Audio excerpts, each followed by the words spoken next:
بەڕێزان دووبارە سڵاوتان لەبێت مامۆستا عەبدوڵڵا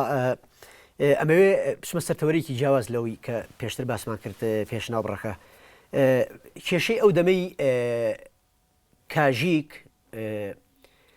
لەگەڵ بیری مارکسی و شوێعەکان چی بوو ئەو دەمە؟ بەڵێ ئێمە بەڕاستی من جارە حەزەکەمەوە بڵم حرەکەی سیاسی کوردی لە 1920 بەرەو ژوور بەتابەت لە 1930ەکانەوە لای ڕۆشنبیران وا بوو ئەوەی کە پشگیری بلۆکی سۆشیالیست و سۆڤێت نەکات یا ئەوەی ئەفکاری مارکسی نەبێ بە تەقەدمی و بە ئاشتی خواز و بە میلەت پەروەر و جەماوەر پەروەر و دانانێن هەروەها لەگەڵ چینی کرێکار و جوتیارانی و لەگەڵ ئیسعمارە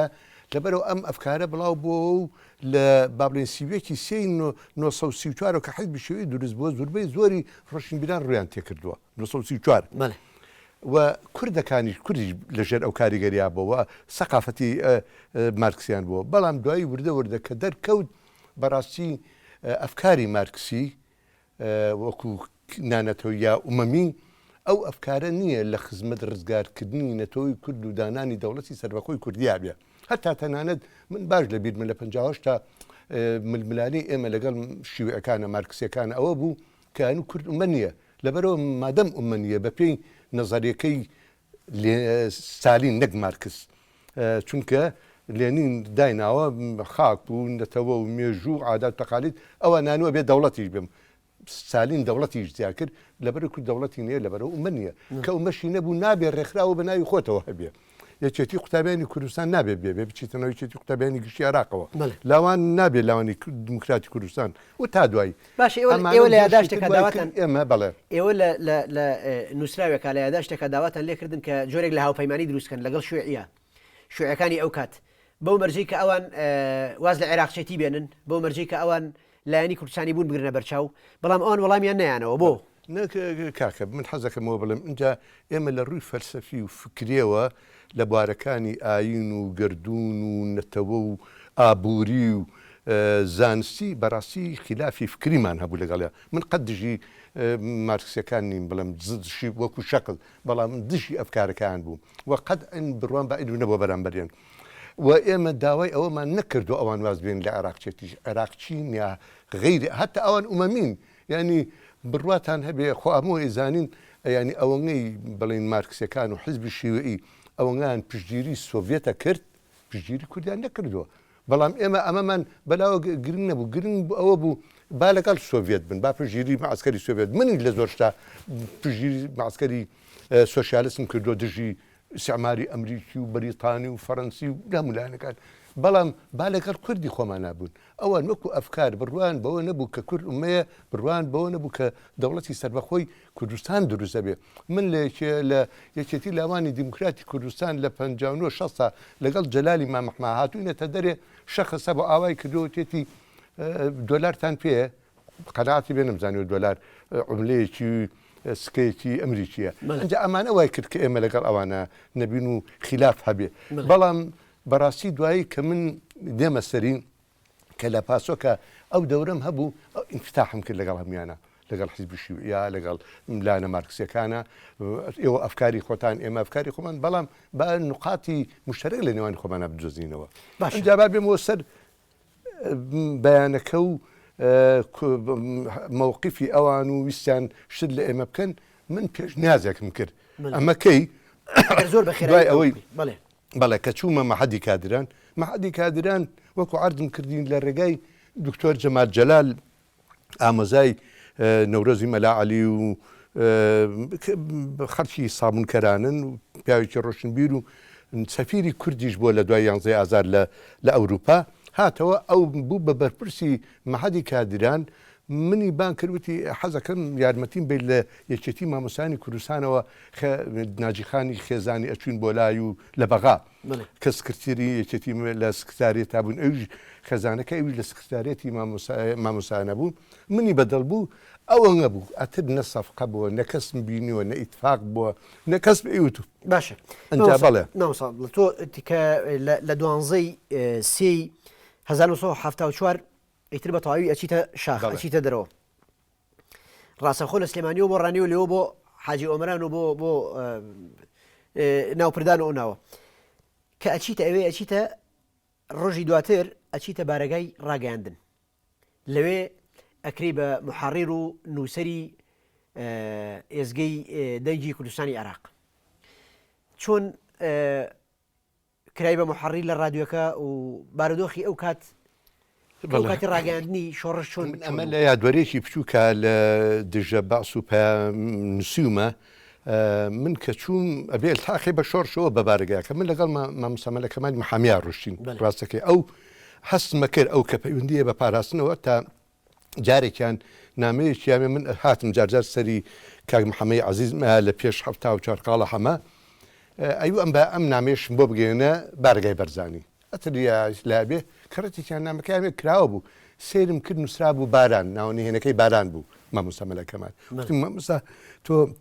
ئەمە چییە ئەمە بە منێ ناوی تۆ ناوینێنی وتی کاکە تۆ شار کۆمانی ئەوتی ئاوایی باشە لەگەڵ ئەوە ڕۆشتین بۆ چۆمان لە چۆمان بۆ ڕۆژی دوایی چوون بوتیان لە ناوپردان بارگای ڕاگەان لەوێ کە چوون یەکێ هابەرۆپیرم جەلالی میرزاکەریمی محامی و خڕەفی عەفو شاعر هەم ڕەفیقمە و هەم ینی خۆشەویست وتی بەخێراتنی کردم و دوایی وتی دەوەرە بابوومە بەلای کاکدارە کارێکی بۆ هینکە کەش ئەو منی برد لە ڕێگای ئەوەوە بردمی وتی ئەمە فڵانە ئەوەڵ جار وتی ئەتوانین لە وەکو موزیعی وتم بەخوا کاکدارە بە حات موزیعیم نەکردو دەنگیشم هی موزیعی نییە وێژەر دەوتی باشە وەکو محەڕر لەوێ دانران بەڵام وەسعی ئەوێ و پاش ئەوەی کە لقی سلێمانی ئەدیبان هات و ڕۆشن بیران هاتن بەڕاستی کە ینی کەس بە کەس نەبوو مەسلەی تیارش فرکانی بوو خەڵک شڵەژایە بوو ڕۆژێکیان باشە تۆ لەو کتێبا باسی وت کردووە کە ئەدیب و ڕۆشنبیرەکانی سلێمانی یەنە ئەوێ جۆرێک لە بێسەروبەرەی دروسە بێ بەبەست چییە لەوێ تۆ ئەو کات محەممەد موکری و لەتیف هەڵمەت و کۆمەڵێک لەو شاعیر و ئەدیبانت لەوێ بینیوە ڕۆڵی ئەوان چی بوو لە ئێزگەکەیە من بەڕاستی لە پێش هاتنە دەرەوەمانە من خلافێکی هوەریم لەگەڵ لقی سلێمانی یەکێتی ئەدیبانە هەبوو چی بۆ خلاف فکر بوو بەڕاستی فکر بوو لە ڕۆژنامەی ژینی کاکەی فەلاحە وتارمە نووسی ڕەخنەمە گرلیان ئەمە ساردێکی دروست کردبووە تر من لەگەڵ مەلاکەمالە بەرەو چۆمان هاتم ئەوان چوون بۆ تەوێڵە بەلای کاکفەتاح شێرکۆ و کاکەمەم و مستەفا ساڵ کەریم و ئەو مەجموعەیە هەمویان دوایی ئەوان لە ڕێ ئێرانەوە هاتن کە هاتن ئەتر ئەمەنگەی تر شەڵەژا ئەجا لەولا پێش ئێمە کاک محەممەد موکری و لەتیف هەڵمەت و کەمالی جەمالی مختار بوو ئەمانە هەموو جەلالی میرزاکەریم کاک عەبدوڵعەباس ئەمانە کاک جەلال وەمان هینیانە کرد لە ڕۆژنامەی براییە کاریانە کرد لە بەغا هەموو ستافەکە هاتن ئیلتیحاقیان کرد ئەجا کاک جەلال منی برد کە بردمی بۆیە لە محەڕیر داینام دوایی کە دکتۆر جەمالم بینی وتی وەرە زۆرم پێخۆش بوو چونکە بەڕاستی مەسەلەی شوێن و جێ و ئەوانە گرنگ بوو بۆ ئەو ڕۆژە چوون بۆ خولی شەشەمی مەحەدی کادران کاک حەمید بەڕەحمەت حەمید سووری لێبوون کە ئەو ئیسعا بوو لەلایەن باڵی مەکتەبی سیاسیەوە بوون کوڕێکی باش بوو مجامیل بەڵام ینی ئەلاکوونین لەو خولێکی زۆر گەورە بوو من دوو دەرسم ئەوە تۆتیە وەکو مامۆستا تەطەور المجتمع البەشەری لەگەڵ الأحزاب العراقية كتابي كانت كيبون أو كاتيك كتابي نموذجي بون براسي يعني لو أنا كاك وسرد بو كتابي كاك سعدي أحمد بير بو ما مستر سعدي رحمتي بو كاك حمى باقي بو مجموعة شي زور عالم ناودارانا براسي كتابي بون دوي كمن درس بيوتن دوایی لكاتي امتحانا جاوت دحزك بو أواني كالين بداخل يعني كاك حمي سوري ڕەحمەتی لێبێت زۆری خۆشی شەویستم ماڵەکەی هەر لە تەنیش بارەکەکە بوو لە زیینە شێخێ لە مسەلەسەکە بووین بانی شێکردم جاریوا بۆ نیوەڕۆی وەرە بۆ ماڵەوە نان ئایلێ لەگەڵا بوو کەچی شتێکی دروست کرد هەر بۆ پاڵپێوەنان لە ئەخیری خولی کادیرانە وتی گوایە من بۆی هین کەم من سوالەکانم ماوە چونکە بوو سوالەکان لای من بوو من پرسیاری امتحانەکانم ماوە بە کاک حەمە باقی و مامۆستا سەعەد ئێخوا بەو سەرەوە شەهیدەوە کاک حەمە ماوە ئەو مامۆستا سەعەد شەهید بوو دوور و نزیک ئاگام لەوە نەبووە کە ئەوەی ئەتر من زانیم بەڕاستی وەکو پیان وتیان ئەمە ینی با بڵێن تەبقەیەکی پاراستنە ئەو ئەوان وایان وتیان لە ڕێگەی کا حەمید چۆ لە ڕێگای پاراستن ئەوسا کاکشەکی بەرپرسی پاراستن بوو لە ڕێی ئەوەوە شتێکی وای دروست کرد بۆ ئەوەی بۆ خولی دووهەم نەچمەوە خولی حوتەم وفعلا ئەویست خولی حوتەم خۆی بێ بە مدیری کادران ئەتر منش عادەتم وایە و ئەو دەرسەلەکە مامۆستا فەریدون عەلێمین ڕەحمەتی لێبێ فێر بووم و مامۆستامەوە زۆر ئیسفادەم لێ کردو لە هەموو ینی قیادەکانی کاژی و نەتەوەکان زیاتر ئیسفادەم لەو کردو ئەی و کاک عەبدوڵڵا ئەگەر چوویتە شوێنە زانیان مەشاکل دوورسە بێ پێویستیان پێ نێمە چۆ منش کە زانیم ئەم حاڵەتە هەیە بەڕاستی گەڕامەوە بۆ خولەکە کە تەوا بوو فرسەت هێبوو هاوین بوو گەڕامەوە بۆ تەوێڵە ماڵەوەمان داچی ئاگرین هەمووی سێ چوار مانگ بوو لە دای بوو کە من ڕۆشتمە دەرێ پاش ڕۆشتنە دەرەوەم بە مانیەک ئاگرین لە دایک بوو ینی مناڵی ئەوم نەبینی کاگەری ئەمە پرسیارێکی لێ بکەم تۆ ئەم فەزلی دەستگرتنەی لەو ڕۆژگارە لە ناو شۆڕشە و دانانی تۆ بە مامۆستا لە بارەگای پەیمانگای کادیران فەزلەکە ئەگەری تۆ بۆ دکتۆر جەمال جەلال بەڵام هەر خۆت ئاماژە بۆ کردووە کە لە 23 تا ئێستا پیاوە نەبینیوەتەوە بۆچی نەتبینی ئەڵێم ئەوە هەڵشتی هەڵبەسراوە ئەوە نامەکانە ئەوە هەموو مۆرەکانە هەرچی شت هەیە لای خۆمە من کە چوومەوە بۆ تەوێڵە بڕواتە بێ ئەوها بۆیە لە ماڵەوە بانگم کرد لە تەوێڵە نازانم چوە بۆکوێ لەکوێ لە ئەمریکایە لە دوای هەفتا پێنج خبر لە دوای هەفتا پێنج چای ئێستا خۆماوە ئەو لە ئەمریکایە خەریکی خوێن و ئەمانە و دکتۆرا بێنێت ئەو دکتۆر نەبوو دوای دیارە تێزی دکتۆراکەی تەواو کرد من فەزەکە گەڕێتەوە بۆ شخصی ئەو بەڕاستی ئەو منی هێناوە ئەو ئەمریکای مەکتەبی سیاسی بۆ دەرکردم کە وەکو مامۆستا وەکو بەڕێوەبەری ئیداری مەحەدی کادران خولی شەشەم باشە دوای ئەمە ببوورە مامۆستاکاتمان زۆر کەمەوە بابێنە سەر ڕۆڵی عەبدوڵڵا ئاگرین لە کارکردنی وەک محەڕیر و نووسەر لە ئێزگەی دەنگی کوردستانی عێراق دوای ئەوەی کە لێ مەحەدی کادران ئەو حاڵەتە هاتە پێشەوە بەڕاستیەتر من پارەکەم لە هین وەرەگرت موچەکەم لە ڕاگەاندن وەرەگرت موچەکەم من 54 ئەسڵیم هەبوو 27 دیناریان ئامێمانی من ئەچوم هەرچەند هەن بوو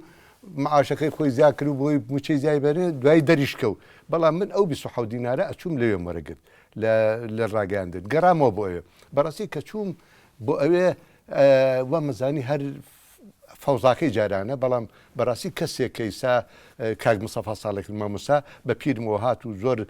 وتی تۆ چۆن ئەڵێ تو چی ئەڵێیت من ئامادەم ئەوسا شەڕێکرا لەسەر ئەوەی یەکێ وتارێ بەڵاو کاتەوە لە ئیزگا بەڵام کە دوایە سێرم کرد دوو بەرنامەیان نامێ بەرنامەی شەیدانیان نامێ و بەرنامەیەکی شیان نامێ من شەوی پێنجشەممە لەسەر جومعەم بە دەنگی خۆم بە ناوی لێدوانێکی هێمنانە ئەنجا ئەمە تعبیرە بۆ ئەوەی کە من دوورم لە مەسائیلی عنف و قەساوەت و کاری خراپ بەهێمنی بەرنامەکەم تەقدیمە کرد و ئەو بەرنامەیە خواوەڕاستان هەمووی نووسیبەوە ئیسابەتە جلکرایی لە مەکتەبی سیاسی پارتی و بارگای بەرزانی هەیە وەکو تەهینم کردم بە کتێبێک و بڵاوم کردوێتەوە هەم چیرۆکە و هەم پەخشانە و هەموو تارە من دوای ئەوە مایەوە تا اینجا لەم فترەیە بەڕاستی کە لەوێ بووم بەیانەکەی ئەو شێرکۆ ئەوان دەرچوو شێرکۆی هەژار من داوام کرد کە لەگەڵ کاکامیلە وتم با ئێمە دانیشتنی بکەین لە مۆزع بدوێن بزانین چیە بەرەو کوێ من لەگەڵ ئەوان کۆمەڵە گەنجن ئەوەی ئێمە نەمان کردو با ئەوان بیکەین ڕێگان بدرێتێ و من لەگەڵ ئازادیا بووم بەڵام با ئێمەش بزانین ینی چی بکەین بۆ حاڵی خۆمان وتی چی بکەین وتم کۆبنوێگەکەین وەکو کۆنفرانسە وتی دە باشە لە ڕێگای منەوە بە پێش نیازی من پێش قرار درا کە کۆنفرانسیە بکەین لەکوێ لە شاری نەغەدە لە ماڵی کای حەماردی لە مانی دوا بوو تەسەورەکەم ینی 3/4/75 پێش هەرسەکە کە چوینە ئەوێ من پێش نیازی ئەمانم کرد یەکەم کاک محەممەد مەجی ئەسڵان کاک نووری کەریم کاک عومەر حەمەشەمی کە ئەمە سێ گەنجی زۆر لێ هاتووی قوتابی بوون چالاک لای ئێمە کە زۆر جێی ئەتیمادە وەفاتی کرد کاک مژدە تاهیر کە چالاکوانێکی زۆری ئێمە بوو لەگەڵ کاک فەرهاد عەبدولهەمید ئەمیش لەولەبێکی زۆر گەورە بوو لە ناو کاژی کاو زۆر هەوڵیا من ئەبێ ئەوە دوایی ئێمەسەری کەس چ دەورێکی دڵسۆزانەی بووە ئەم کاک فەرهادە و لەگەڵ ئەو برادەرانی ترا کاک نووری حەمەعەلیش شەهید نووری حەمەعەلی ئەمانش بەشدار بوون لە ماڵی ئەوانیش لە قیادەی خۆشمان بڵێن کا کامیل ژیر ئەحمە هەردی لەگەڵ کاکفاق عارفا تا ئەو تو کرا بڕاتان هەبێ من نووسیمە ئەجا سێرەکە لەوە لەم ماوە شخصێک بە منی وتیە لە کابلاوە تۆ بۆ کۆنفرانسەکەی نەقەدەناتی وتمای باشە کێ پێشنیازی کۆنفرانسەکەی کردووە یعنی خەڵکەکە شتی لە بیرەچێتەوە بەداقەوە بەڵام من تۆمارم کردووە بە نووسین حتا کاکامیل هەندێک شتی لە بیر چوو بۆ کاکردی هەر بە هەمان شێوە باش ئەگەر بچینەوە سەر ئێزگا ئەگەر بچینەوە سەر ئێزگا لە شەوی 20 لەسەر 21 سێ هەفتا و پێنج ئیدی ئەمە دواشەوی ئێزگەکەی و ئیترە بێ تۆ ماڵاوایی لە گوێگرەکانی خۆت بکەیت ئەو ساتە وەختە چۆن بوو بۆ ئەبلاگرین چۆن وەڵا من ئەوەیشەکە لە ویزگە حساسەکانی ژیانم کە هەم ینی سەربەرزیە هەم باڵێن حاڵەتێکی ناخۆشیشە بەڵام من ئەمێ ئەوە تاو بکەم لەو کۆبوونەوەی کۆنفرانسە ئەگەر زۆر دێگرت قوسم بێت پێشنیازی ئەو کرا لەلایەن هەواڵەکەەوە هاویرەکەەوە کە با ئیجرئات کرێ بەرامبەرێن من دەستم بەرزکەوتم من لەگەڵ ئەوانیم بەڕاستی چونکە ئێمە بەڕاستی نەمانتوانیەوە پەیامەکە بگەین ئێمە کارمان نەکردو ئەگەر واز لەو کارە خراپانە بێن کە نیازی مەسا کوشتنی ئەم و تەعەدا لەم و بەگژاچوونی ئەم و شەڕەوە نابێ هەتا یەکێک لەوانە کاک فوئاد حەمەمی سەرراج کە ئێستا لە ناو شاری سلێمانیایە لە پێنجون بانیان کردبوو حاسبەی کردبوو خەریک بەوە خۆی باسیەکات ئەڵێ خەریک بوو بێن بمکوژن بەچی یەک منجەڵ ئاوی گەرم بکەن بەسەرما ینی ئەو جۆرە تەسفیە خراپانە کە ئەمە لە شیمەی کەسی نەتەوەیە و حیزبی نەتەوەیە ناوەشێتەوە پاشان عفو من وتم ئێمە کارمان نەکردەوە بە ئەمان کارەکانی خۆیان کرد خەیچێکە وتم ئازادن ئەم کۆمەڵی گەنجن بەڵکو لەو ئەنجەهیەت و لەو کارە مراحقی سیاسیە دەربچن بتوان کاری خۆیان کەن ئەنجا ئەنی بەڕاستی ئەو کۆنفرانسە ئەو قەرارەی تیادرا کە ئێمە علاقەمان نەبێ بەسەر کەیفی خۆیانە بەڵکو بە ئازادەنشتکەن چونکە شەقاڵەت کە خۆیان تووشە بن ئەنجا دێمەوە سەر ئیزگەکە دواشەوی ئیزگەکە چۆن بەڕێکرد ئەمە ینی حاڵەتێکی حساس بوو لە شەشی سیاکە پیلانەکەی بینی سەدام و شای ئێران کرا بۆ لێدانی کورد و شۆڕشی کوردستان بەڕاستی من ئەمە بەتەعەن ناڵێم تەشەر نییە زۆر ڕێزم هەیە بۆ هەموو ئەوانەی لە ڕاگەاندنە کاریانە کرد و کاریان کردووە لە ئیزگەی کوردستانە دەین کوردستانی عێراقا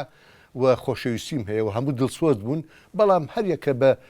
حاڵەتەیەکێ بۆ لای خێزانەکەی ئەڕاتەوەی تاقیبی فلانەکە لە دوای شەشی مانگەوە بەڕاستی یەکەیەکە و دوو کۆتاییان پێیان ڕۆژ تاکو یانزەی سێ بەرزە یانزە بۆ سەر دوانزە حتا دەنگی ئەوە هەبوو کە مەلا مستەفای بەرزانی حیزز کراوە لەلایەن شای ئێرانەوە کە هاتەوە ئەتر بەڕاستی ئێمە لە ئیزگە سێ کەسمینەوە من بووم لەگەڵ کاک ڕەشید فندی لەگەڵ کاک محەممەد عەلی زابطێ بوو بە عەرەبی هینێ کرد لە مهەندسیەکانیشا بەڕاستی کاک ئەمجەد عەبدولواحید کە کوڕێکی زۆر دڵسۆزە کاک مامۆستا مەریوان کاک مەریوان مهندس بوو کاک ئەحمەد دەشتیش ئەویش هینێ کرد تۆماریە کرد ئەمان نەمابوونەوە لە دوانزەی مانگەوە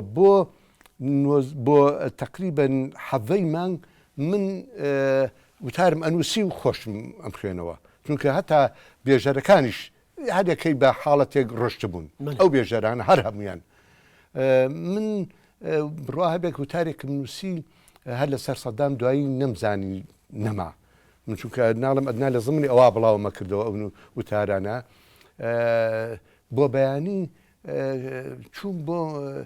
مەکتەبی سیاسی لە خۆشکان بوو کاک دکتۆر محەممەد عەلی عوسمانی لێ بوو وتی ئەمە چییە ماوە ینی وتی خۆ ئێوە هینتان بە ئێمە ژە ینی عەزمی ئێمەشتا بەرکردەوە ئەو شەکانی ئەزانی نازان بە سوڵتە هاتبوو بۆ ئەوێ بە هەر حاڵ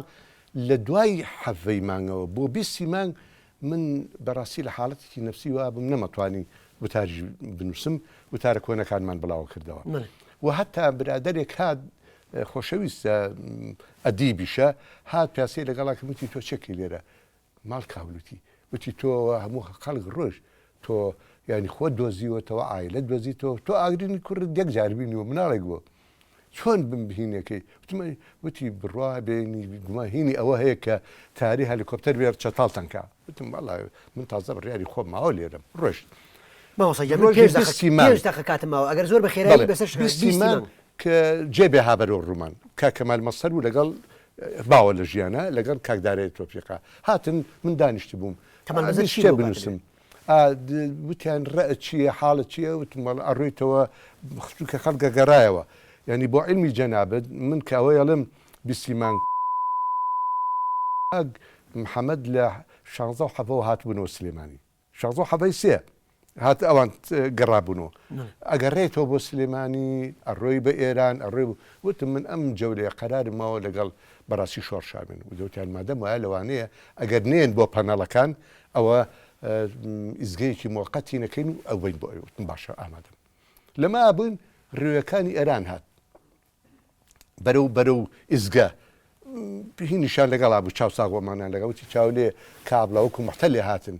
زانی ئەو چونکەوتی ئەگەرنێن پەنەڵی ئیزگە بەرنەوە ئەوە ئەو ئیزگە تازەیەکەینەوە وڵا وتم کاکدار ئەنج ئیسازانی ئێمە پێشتر نەمانەوە ئەمانە محتەلن ینی ئێران وەکو محتەلێ کارەکە بەرحاڵ وتم چی بکەم وتی قسان لەگەڵا بکە بەڵکو بڵێ ئیزگەکە سعات 12 ئەەکەینەوە حاڵەتێک و ئەلێن وەساوە لەبەر هەندێک خەلەری فەنی وڵا ئەوە ڕۆشتن من کلاشکۆفێکم پێ بوو وتم کاک کلاش ئەوە وەرگرە وتی نا خەڵک جێ لەوانەیە بێی بە خەڵکی وتم نایم بە خەڵکیتر منم زانی مەبەستم لەوە مەبەستی لەوە بۆ هەندێک خەڵک هینی کۆ کردەوە چەکی کۆ کردەوە وتم من نایمە دەستێکی لەوانەیە لە دوای جدی خۆم بەکاری بێنە مام علی ئازاری هەبوو وتی خسمە ناو جێبەکەی ئەوانەوە مام ئەلی ئازاری پیاوێکی خۆش بوو تۆزی ماڵی مەلا مستەفا بوو ئەو سەرتۆپێکی پێ بوو سەرتۆپەکەی دانە کەڵاشکۆفەکەی بەر منی چوون بەلای ئەوان بە ئەوسا فارسیم نازانی بە عربی و فارسی عربی نزانی تێم گەیان کە ئیزگەکە ئیزگەکە ئامادەیە چۆن کۆتاییت بەڵێ ئەنجا پێم با ئەم شەو بمێنێتەوە بە بەرنامەمانەی وتیان باشە ئەم شەو بمێنێتەوە ئەو شەوە بەڕاستی من و کاکدارا ناوی دارایە ئەو ینی معاونەکە دارە محەممە عەلی وازام ئیسا خەڵکی کۆێن شتێکی وایە من و ئەو لەگەڵ کاگڕەشید فندی ماینەوە ئیزگەکەمان ببەڕێەوە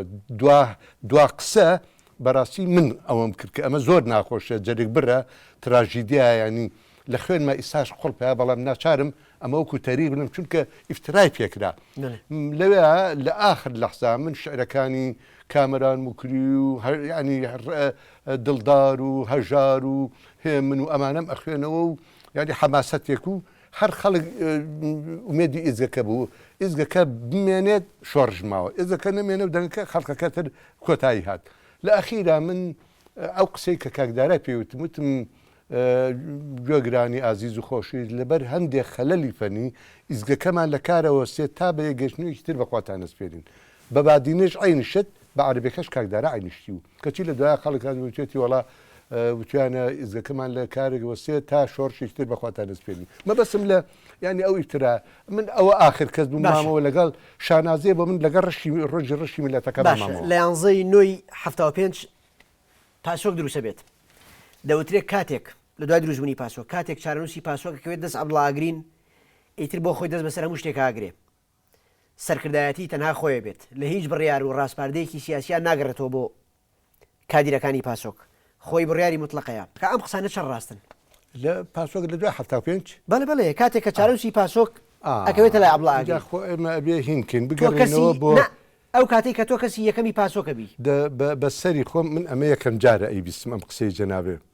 ئەمە یەکەم جارە ئەم قسەی ئەبیستم من کە لە دوای 75 کۆبوونەوەیە کرار بە ئاگاداری ئەم کاک فەرهاد عەبدولحەمید تا بۆ لام کوڕێکی زۆر گەنجی چالاک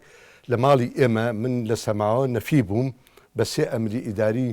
مەجلیس قیادەی سەورە وەکو من کوڕی ینی مەلا مستەفا ببێتم ئەبێ بە زووی واز بێنی و ئەلتحاکا بە وەزیر بە سەماوەوە من لە یەکی چوارە چووم بۆ سەماوە بەڵام ئەهاتمەوە ناو بەناو کە هاتمە ئەم کاک فەرهادە وتی ئێمە کۆبوونەوەیەکەکەین وتم باشە ها بۆ ماڵی ئێمە کاک فەرهاد بووم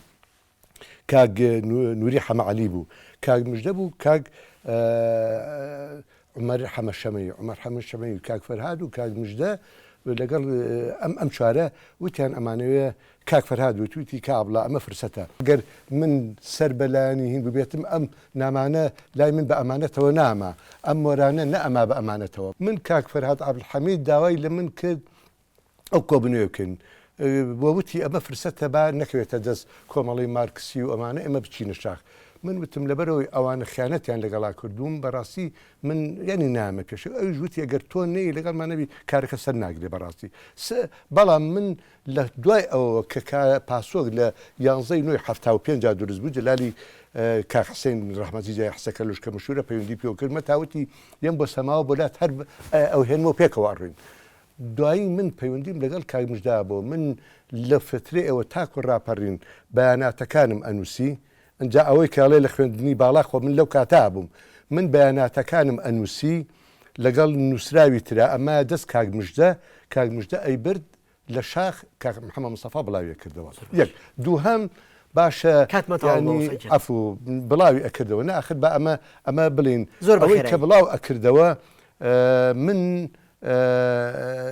لە شاخ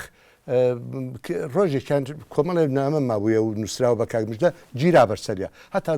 لەلایەن عقید مقدمتەهای عقیتایەکی استخباراتی باز بوو من دڵی ئەو شەوە ئەو چەند ڕۆژە خۆم شاردەوە لە ناو شاری سلێمانی وتم لەوانەیە چوو بن دەستیان بەسەر شەکاگرت بێ باشە من کەسێ بم ئەگەر بە حاڵەتی ئیفترای ئەوان خۆوان ئیفترای زۆریان کردووە کە من هەموو شتەکان ماوە بە پاراستن و ماڵی مەلا مستەفا هەموو شتەکان ئامادەیە من بە شانازەیەوەڵم ئیسا هەموو شت بم بە ماڵی مەلا زۆر سپاس زۆر بەڕێز دکتۆر عەبدوڵڵا ئاگرین ئەندامی سەرکردایەتی کاژیک و ئەندامی مەکتەبی سیاسی پێشووی پاسۆک و بەڕێزان بەرنامەکە کۆتایی هات تا میوانێکی تر و تەوەرێکی تر بەخواتان سپێری خواتان لە